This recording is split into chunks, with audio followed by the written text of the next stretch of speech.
your girl Andrea Mondavi, and here I am back for another video. So today I wanted to get into a little story time with y'all because, you know, it's been forever since I've done a story time. But this story time is going to be about the time that, you know, I had dropped out of college, because we all know that I had went to college at some point in life, but, you know, I had stopped doing that, and there's been a lot of speculation around why I'd stopped. And, you know, some people just thought, you know, I had just flunked out for me being stupid and not getting no good grades. But there's a lot of shit that went behind the scenes and that took place in me not finishing college. And, you know, I never really wanted to talk about it because of the fact that, you know, I felt ashamed about not finishing my college education, because, you know, I felt like as a black person, you finally get to go to college and you're just like so excited to, you know, be that degreed girl, and then life just smacks you in your face and then you're not that girl no more. So I want to go ahead and talk to you about everything that had happened. So before we get into this video, I do want to go ahead and plug my podcast. So I got a podcast show with my siblings called Sippin with Siblings, and, you know, it's a podcast about 3 queer siblings, and we're talking a little shit, kind of like my lives, you know, sipping a little drink, talking our shit. We talk about pop culture, talk about life experiences, as you know, the queer people that we are, and just like our experiences in our day-to-day lives and how we view certain topics that have been going on in the world. So check us out. We are on Apple Music, Spotify, Stitcher, Google Podcasts, iHeartRadio. So all that stuff that we're on, basically type in Sippin with Siblings, and, you know, subscribe to us and tune in every Wednesday for our videos. Start off this video, we have to take it back to the year 2013. So 2013 was the year that I had to graduate high school, but right before that, my senior of high school was kind of when everything kind of just, you know, everything, it was like the start of the end, but also the start of the beginning, because I had first started transitioning back in high school. But my senior of high school, my grandma had passed, which kind of threw me into a little bit of a depression, but not too much of a depression to where I bitch couldn't function. But, you know, she was like that mother figure that I had lost, because, you know, my mom had passed when I was 7. So when my grandma had passed, it was just like, damn, like, that person's gone, my confidant is gone, that person that was supporting me in my transition is gone. So bitch, what am I gonna do? The one person that I could rely on to, you know, I could talk to and rely on for wisdom and talk about my feelings without feeling that I was, you know, being gaslit about certain shit, or, you know, that people didn't approve of, like, you know, my mom, not my mom, but like my stepmom and my dad. Like, I couldn't really go and talk to them about certain stuff because, you know, they would judge me and shit like that. And, you know, my grandma never did that. We was like literally best friends. I could call her at any point in time and she would pick up the phone, and, you know, we would just talk. So I just felt like I had lost that person. It was just like, well, damn, that kind of like also put me in a depression, but then it also threw me into, you know, fuck what everybody else has to say, because, you know, life can just go like that. Like, you never know when it's your time to go, so you need to live your life to the fullest. Because, like, she wasn't really sick or nothing like that, she just had passed out of nowhere. So when I heard how she passed, you know, I kind of just threw myself into the rest of my schoolwork to graduate and the start of my transition. So it was kind of like a boost, but also, you know, like, damn, well, there goes my girl, like, R.I.P. Grandma Glenn. Once I did graduate, I had family issues at home right before I went off to college, because, you know, right before you go off to college, it's supposed to be this great time, you know, this last moment with your friends, you know, the last time your family could spend with you before you know, go off and don't come back for what, 4 months or something like that. So this is supposed to be the time that, you know, I'm supposed to be getting my shit together, but, you know, it never happens that way with my life. No, I can never just have peace. So around this time, I was, you know, getting into like family squabbles with them and stuff like that, because of course at the time I wasn't allowed to be Andrea in the house. I had to be, you know, good feminine name. I had to be a boy, so I wasn't allowed to be Andrea. If I wanted to be Andrea, I had to pack my shit, go somewhere else, and then, you know, I'd get up in my geesh and go to my friend's crib, and I'd wild out with them and be Andrea, or, you know, go to the movies and go out to eat and shit like that. But, you know, they hated having it in the house. That's what they really was pissed about. So what did I do, bitch? I tried to negotiate with them, kind of. So because I was already growing breasts, so there's not much you can do. I'm growing breasts. Like, you can't just force me to go around wearing 2 extras. Like, girl, the titties are coming in. The girls are coming. So once the girls started coming in, I was like walking around the house in t-shirts and like little cute tank tops that, you know, I wasn't putting on no makeup. I wasn't really dressed in girls' clothing, but I had this cute little tank top on, so, you know, it kind of was girly tank top, but, you know, it passed through. So once I did have that on, I had got clocked by my stepbrother's friend because he had thought, of course, I was a girl because I was starting to fill out like a girl. I was starting to look like a girl. I had my hair that was long and it was down. I was growing breasts. So he was like, I never knew you had a sister. And then my stepbrother was like, nah, I ain't got no sister. And so next thing you know, when my stepmom was driving my stepbrother and his cousin somewhere, he had brought up the fact that, you know, I didn't know that Quentin had a sister. And then my stepmom was just like, bitch, ain't the only girl in the house is me, and all this other extra shit. So, you know, she had found out the fact that I was kind of walking around in girls' clothes. So what did she do? She went and took my shit that I was going to use to transition.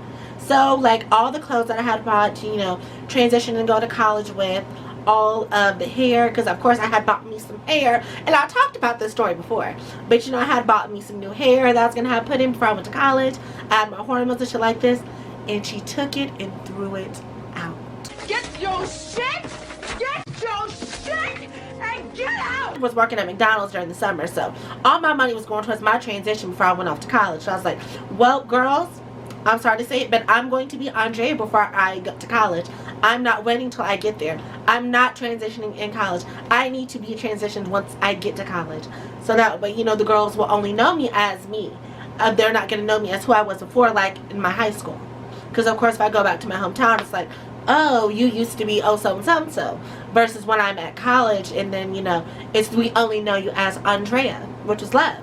Now that I had found out that she threw my shit away, it was just like World War motherfucking 3 in that house.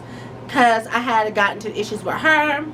I had gotten issues with my dad in that situation because I felt like he had took her side in everything that was going on. And all he really had to say was, you need to apologize to her because of the way that you went off on her. Because, of course, you know, I went off. I went the fuck off once I found out she threw out my shit. Because I was like, bitch, like, y'all are not finna do this to me. I'm already got issues, y'all. My grandmama just passed. I'm trying to be me. I'm trying to just navigate and get up out of this house as quickly as I can. Stand in anybody's way. And, like, y'all are making this so much more harder for me. It's like, why can't y'all just let a bitch be herself? I just was fed up with the bullshit. And so what did I do? I packed my shit about 2 weeks before I left for college. And I moved in with my good friend Lachey. And RIP to Lachey, because that was my homegirl. She was the first friend that really kind of like got me. You know, I was able to stay at her house. I spent the whole summer at her house. I was just like, she was just like my homegirl. We was really, really close, and she had passed away last year. So RIP to you, girl. You really helped a bitch when I was going through.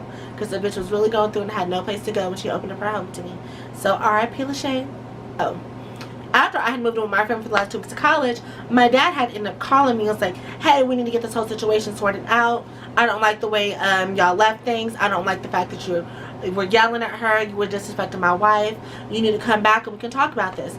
But I knew, like, me coming back and us talking about this would be y'all yelling at me and chastising me and making me feel bad for sticking up for myself. So I was like, I'm not going to put myself through that trauma. I'm not going to do that. I'd rather stay where I'm at. You know, I'm at peace. I got everything at the house. I don't need to speak to y'all no more at this point. Like, you know, I don't need to come back and say anything. There's nothing else to be said unless it's an apology. And if I'm not going to get that apology, there's nothing else for me to say. And I don't want to hear what y'all got to say. Literally, I was already on bad terms with my family. It was just like, oh my gosh, like, this is supposed to be the time that family's supposed to be coming together and celebrating me before I leave off to college, and here I am cutting motherfuckers off. That support system that I was supposed to have was not there at the moment, besides me and my brother, because also at this moment, me and my sister had kind of stopped fucking with each other.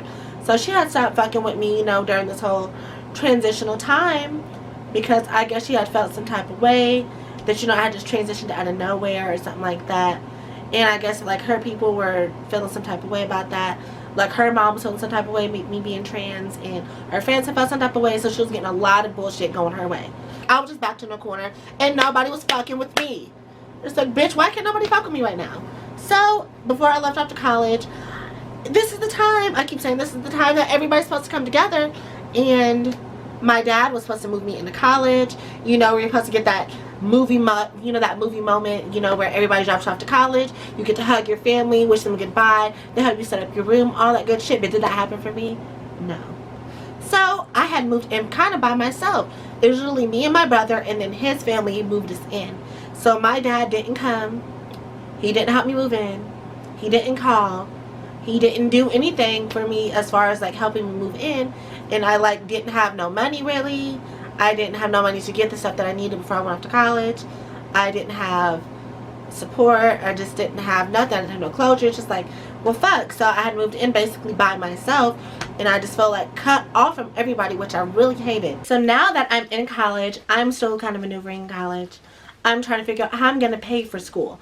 How am I going to get my books and things like that? Because at this time, my dad hadn't spoken to me. So I'm trying to maneuver out how I'm going to pay for schooling. I'm trying to call him and text him about, hey, I need money for books. I need money in order so I can get my stuff for class.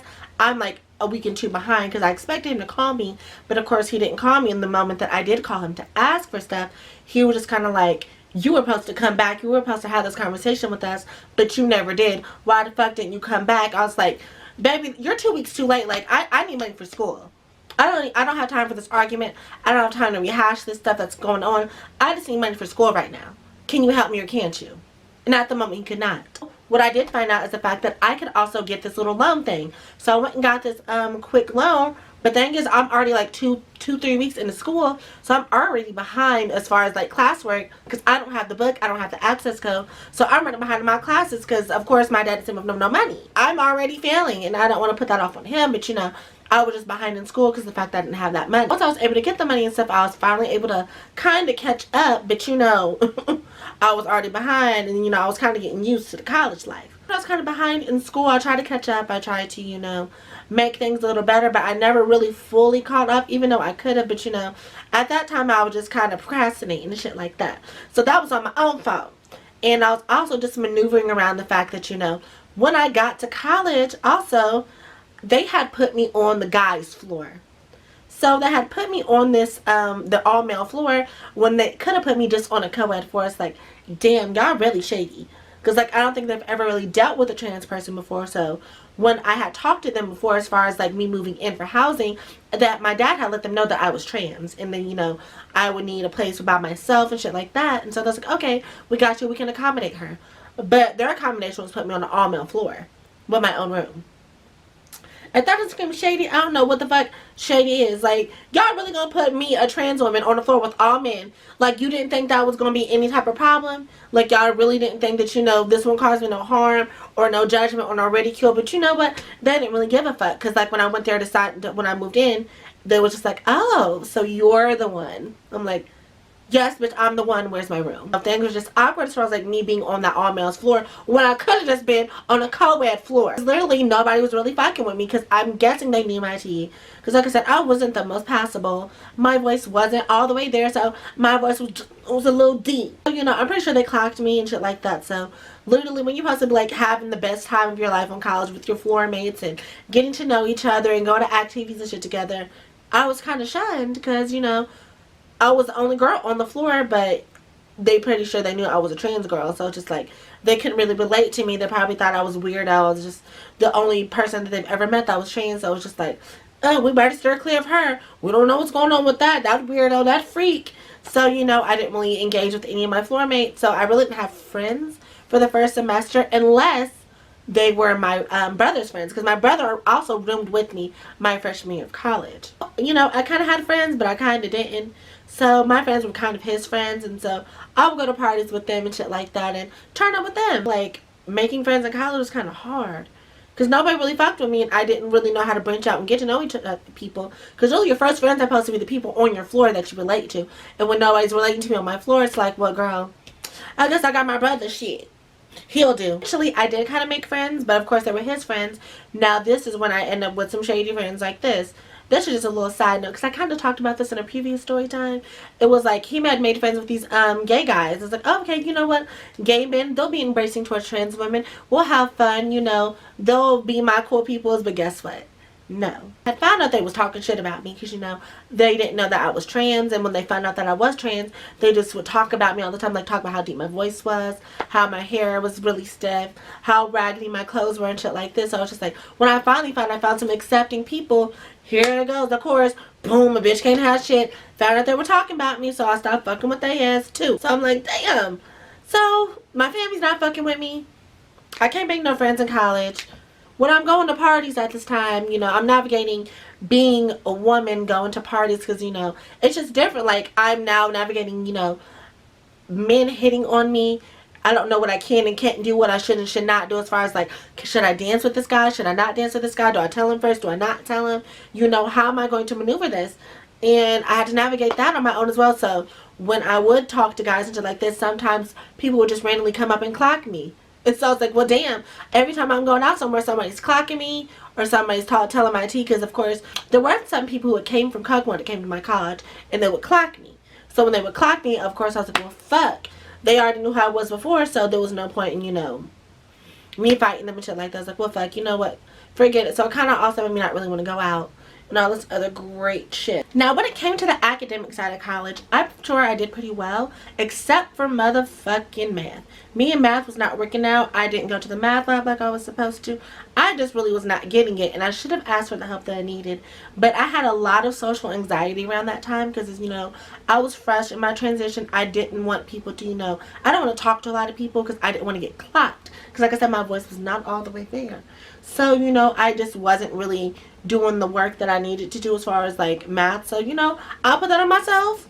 You know, that was on me. I didn't do my math work, so I had to repeat math the next semester, girl, on the same thing. I really should have wanted to, you know, get my good grades and stuff like that and be a scholar, but you know, it was more of an escape of all that trauma from home. I really just didn't want to deal with that. So, you know, that's why I went to a lot of the parties and I was trying to hang out and find myself with new friends and things like that. So the whole social aspect was a lot going on. When it comes to academics, also, of course, somewhere where I needed support was my academic advisor. And she was transphobic as fuck. When I would come up, I didn't have my name changed. So, like, when I would email her and stuff like this, we would meet in person, she would call me by my government name. She wouldn't call me Andrea. And when I would try to educate her, she just was not having it. I showed her pictures of other trans people, like, hey, look, we're all women and shit like this. She was like, oh, well, he's cute. He's nice. I don't see the point in you being a woman anyway. Like, you're not a real woman. I mean, they're like, why am I getting that for somebody that's supposed to be my academic advisor? Somebody that's supposed to help me. So when I wanted to get help, wanted to find out places in order to, you know, get help and things like that, I'm supposed to be able to come to you. I'm supposed to be able to come to you so you can help me figure out, you know, how to navigate my academic life. But I don't want to come to you because if I come to you, you're going to be transphobic towards me. You're going to be shady. You're not going to affirm me in my gender. You're going to be transphobic. So why would I come to you? So that was another resource that should have been somewhere that was supposed to support me that I didn't have. So bitch, I didn't even fuck with her. So when I was supposed to meet her for certain times, I think it was part of somewhat of a grade or something like that. You're supposed to meet your academic advisor so many times during the semester, and I just like, well bitch, fuck her. I don't want to know. I don't want her as my academic advisor. She's the one up here being transphobic towards me. She's calling me a he. She's not affirming me. She's just being real late and real tired. She could have used the wax herself. She could have definitely used the wax on that upper lip while she was trying to come for me. She's a disgrace to women who are actually beautiful and classy, and she just doesn't have the vernacular that she thinks she possesses. Somebody lied to her several times and told her that she was fly, hot, and sexy and beautiful, and she's nothing like that. She's nothing of the sort. So after this whole academic advisor situation, I just really was not fucking with a lot of people. And so at the end of my first semester, I got academically put on probation because, you know, the whole math situation, not going to my academic advisor and all this other stuff that had happened. So I was put on academic probation. So when I ended up going home, of course, there was some more family drama because my dad and his wife were getting a divorce.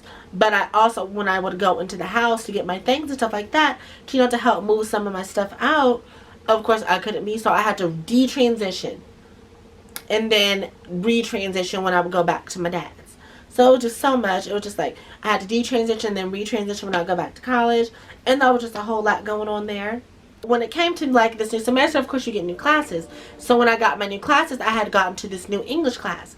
And when I got to my new English class, of course you're supposed to email all your professors, tell them, you know, your T, because my name still hasn't changed. Hey, my name is so-and-so. On the roll call it's going to say this, but I need you to call me this because I'm trans and this is what I go by. Everybody, yes, okay, I understand. Now, when I go to class, guess what? He doesn't listen, so he calls out my government name. Were you trying to address me?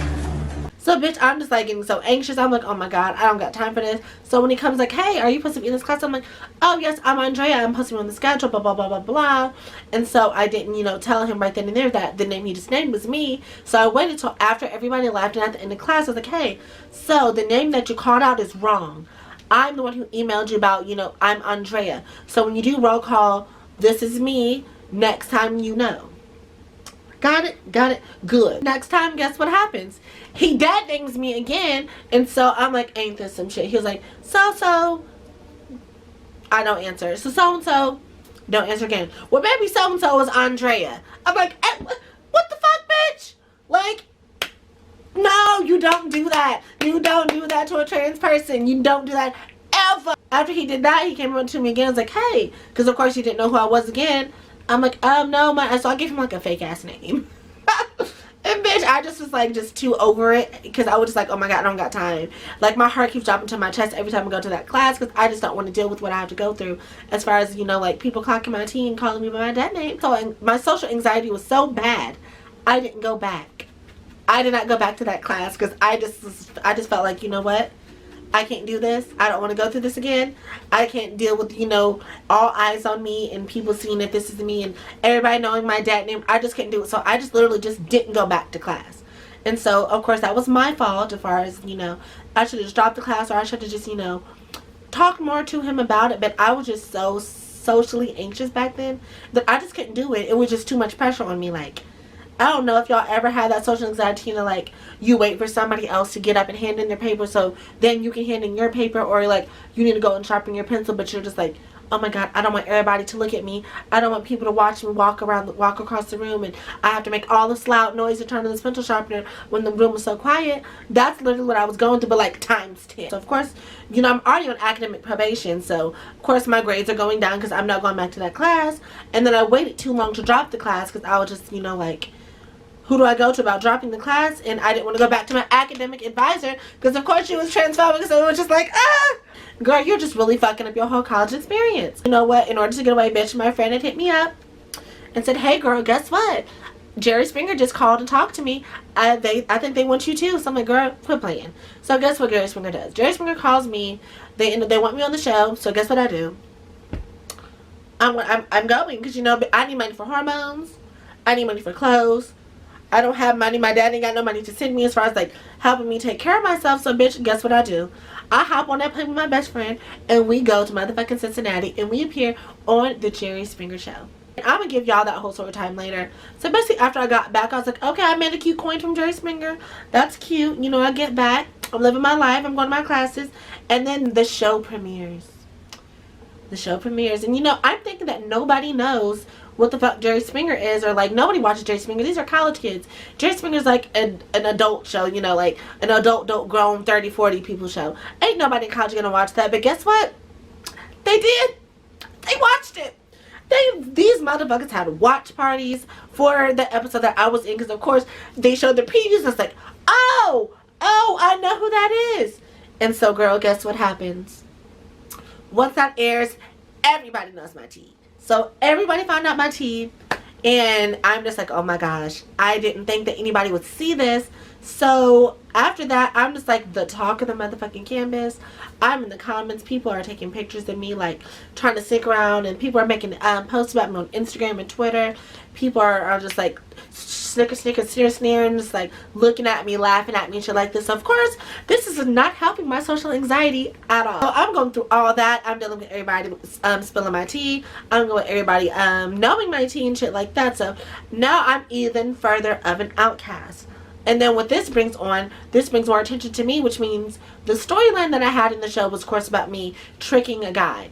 And of course, motherfuckers think this shit is real, which it's not. Motherfuckers think this is real, so they're like, oh, this nigga's over here tricking motherfuckers and shit like this. So there's literally people on campus wanting to fight me after they see this happen. So I gotta be watching my back. There's people trying to fight me. There's motherfuckers talking about me. And so I'm just like, oh my gosh, what did I do to myself by going on this fucking show? I never should have won on the show, but you know, I bet you know her coin. And this also brought out the freaks. This about all the motherfuckers that were being freaking shit, like trying to come at me, like slide notes underneath my door and sneak by and try to hit me up on my Instagram and ID and shit like that. So it was just like I was dealing with a lot. I was dealing with trying to keep my safety. I was dealing with, you know, trying to deal with my social anxiety and go to class without people finding out my tea. And it was just so much. So basically, at the end of the school year, I ended up dropping out. Basically, like, I knew I wasn't going to be able to come back. I aced my finals, but of course, since I wasn't going to that certain class, and I was just like, I just wasn't in the right space for classes, I basically just flunked out. I flunked out of college. I just felt so bad, and I never really told that story. And why? Because I always felt some type of way about me not being able to finish college, because I really wanted to finish, but you know, I just didn't have the financial support that I needed. I didn't have the family support. I didn't have the support really on campus from the officials and stuff like this. So I really didn't have the mentality at that time to be in college.